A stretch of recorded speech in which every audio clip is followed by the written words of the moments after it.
Hello beauties, it's Brittany. Welcome to my channel. Thank you for being here.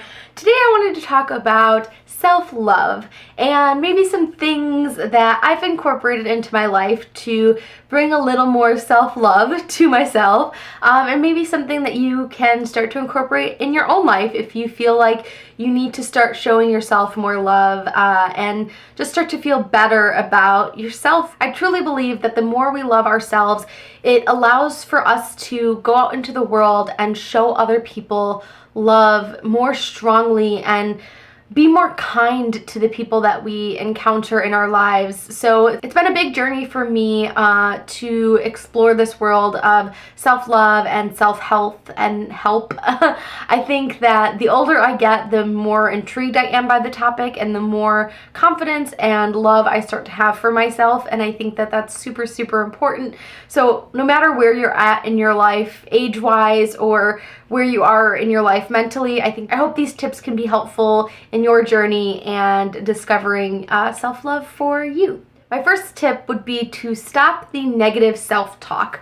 We all have a little monologue that goes on in our brain, a little narrator that is with us throughout our entire day, our entire life, and that narrator might change depending on where you're at in your life, but they're always talking to you. And the words that this narrator is saying and the thoughts that this narrator has influence your emotions and your actions. So it's really important to be aware that this is something that is going on and being able to change or alter these thoughts that you're having if they are not serving you. So recently I went through something quite difficult, and one of the tips that my therapist gave me was to replace the negative thoughts I was having about this thing that happened with things that I learned either through it or before it or in the experience. And every time I would have a negative thought, replace it with this thing that I've learned, that experience taught me. And it really helped to flip the experience on its head and make me grateful that it's something that happened to me when that's totally not where I thought I would be a few months ago. So you could do the same thing with negative self-talk. If you have these thoughts in your head that tell you that you are fat, that you are unworthy, that you are unloved, make a list of self-affirmations. And if you need to go online to find these, definitely do that. I actually have an app on my phone called Affirmations, and it offers you the ability to click daily and gives you a new affirmation. And so every day I will hold this little button down. It has a new affirmation that comes up, and that's how I start my morning. Instead of going on to social media right when my eyes open in the day, I'll grab my phone, turn off my alarm, and go to that affirmations app. And having that be the first thing that is shown to me in the morning has really helped to shift these negative thoughts that I might have. And not all of us might realize that the second we open our phones and start scrolling through Facebook or Instagram, we're beginning to judge ourselves, our own experiences, and you might see some things that make you really happy for somebody else, but you're also seeing all of these other images that are really causing you to judge yourself. And I mean, that's just me speaking from my own experience. I can't speak from your experience, but from what I've seen happen to me when I spend an obscene amount of time just scrolling through social versus having more positive things in my life, I notice a huge difference and shift in my mind. So make a list of all of these negative thoughts that you have. Make a list of replacements for them. And every time you start to think of I am unworthy, replace it with something like I have abundance in my life and I appreciate that abundance. And then you can start to kind of shift the way that your mind thinks throughout the day. And I think that will help a lot with self-love. My number 2 tip would be to find your tribe. It sounds cheesy, but find people who have similar interests to you.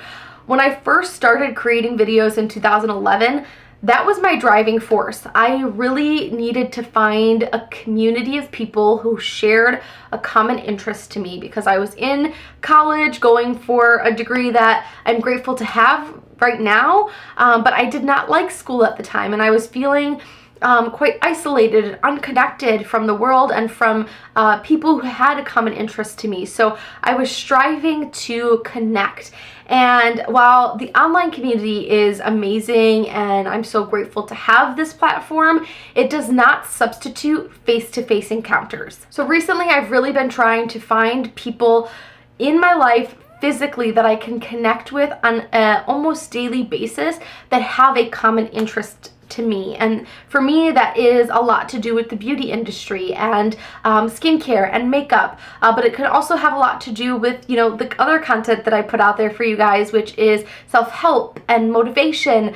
So finding physical, real life people, and I know people online are real people, but there is a difference between typing on a computer to somebody and actually being with somebody and making eye contact and seeing those physical cues. So I highly, highly recommend finding people that you can physically get together with in your life and that they have a common shared interest with you, and you can talk about these things that really light you up and that fuel you and encourage you to be the best version of yourself. And that's going to be a really difficult thing to do in most cases. I know for me, being long out of high school and out of college, it can be challenging to meet new people in the world because it gets awkward as you get older. You don't really know how to make new friends.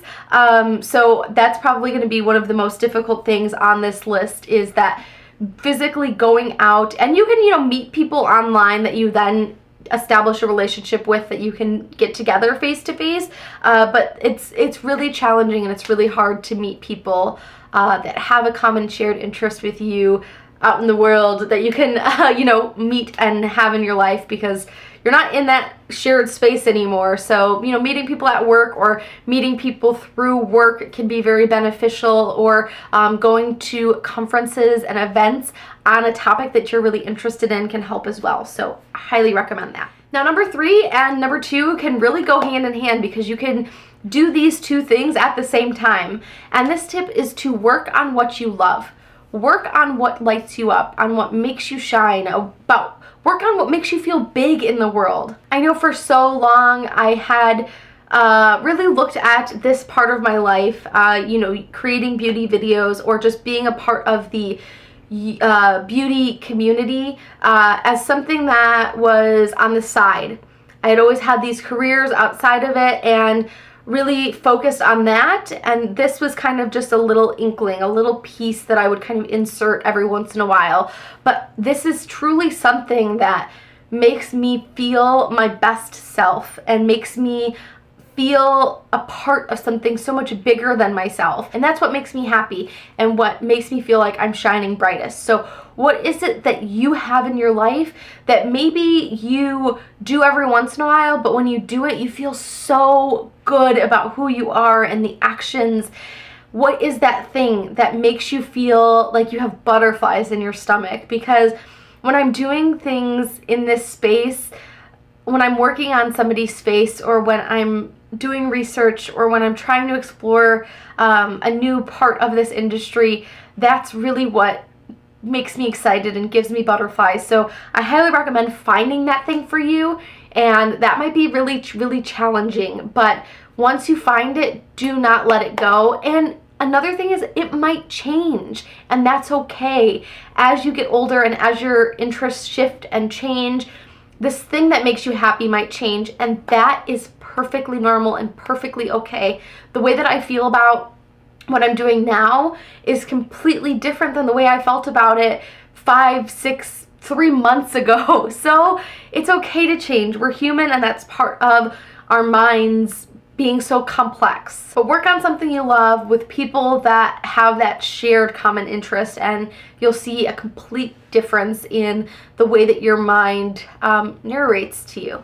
My 4th tip would be to do therapy. Do talk therapy. There are tons of online platforms that you can use now. Personally, I use the website BetterHelp. I'll have it listed down below. The podcast I listened to, My Favorite Murder, also had a discount code, so I'll have that listed down below. I am not sponsored by them in any way, shape, or form. I pay for my own, but I just have had a really beautiful experience so far and highly, highly recommend it. I don't think that it is something that anybody should feel ashamed of. It is perfectly okay to not feel okay, and it is perfectly okay to feel amazing but want to communicate your thoughts with somebody who is a professional, who has an outside view, who can really help guide and share different ways of looking at the world with you. And I've had a beautiful time through this experience and have learned so much about myself and so much about the world, and have been able to manage my stress and anxiety so much better, and I am feeling very grateful that I've been able to do that. So if you are up for it, I highly recommend checking out the link below. They offer some different payment plans depending on your financial situation, so please check that out. My fifth tip is to move your body. And you hear this time and time again, working out is so important. Make sure you're working out. Get 30 minutes of working out every day. But for me, I think just physically moving my body on a daily basis is what helps me the most. It doesn't need to be an hour-long run every single day. It doesn't need to be an hour-long run any day of the week. My go-to workout right now, I bet you can all guess, has been hot yoga. My membership is ending this week that I'm filming this, and I won't be able to renew. It's a very pricey thing to do, but when I am able to do it, I definitely want to. But with my therapist, we kind of talked through how I'm going to keep it up, even though I can't physically go to the studio. And one of her recommendations was to find a new space in my house to work out. You know, we always, for me at least, I will either choose to work out in this room or I will work out in our living room. And those are spaces that I do other things. Like this is my like office studio space, and then the living room is, you know, where we relax and where we eat, and those places already have a designated meaning, and it makes it a lot easier to not do the workout. So she suggested doing it in a different place of my house, and that was like, oh yeah, that makes a lot of sense. So I'm actually going to set up the loft into being like a little yoga studio for myself. Alex uses that space as well, so we will be sharing that space. It also gets hotter up there too, so it'll kind of mimic that hot yoga feel that I have. Also, I could put a gate up so that the dogs don't interrupt me, but I mean, I love my dogs, but they're not, you know, great companions when it comes to hot yoga and trying to relax and get into a mindset that is of complete meditation. So it's super, super important to move your body, but in a way that makes sense for you, and that actually is something you will do. So if it's CrossFit, if it's running, if it's kickboxing, if it's yoga, whatever it is that you need to do to move your body, then find that, love that, appreciate that, and look at it as something that you get to do, not something that you have to do. So those are my 5 tips for self-love. I hope this was helpful. Please let me know if it was in the comments down below. I really appreciate you watching and appreciate this space that I'm able to have with you guys. It really means the world to me. Whoa. It means more than I could express into words in this simple video for you guys, but I've been doing this for a long time now, and it's always been a space that I can go to, and I am grateful for that. So I hope you have a beautiful day, and please like this video, subscribe to my channel if you enjoyed this content and you're not subscribed already, and click that notification bell because it helps you get notified, and YouTube is wonky with putting videos in feeds, so that's important to click that, and I will talk to you all very soon in my next video. Bye guys.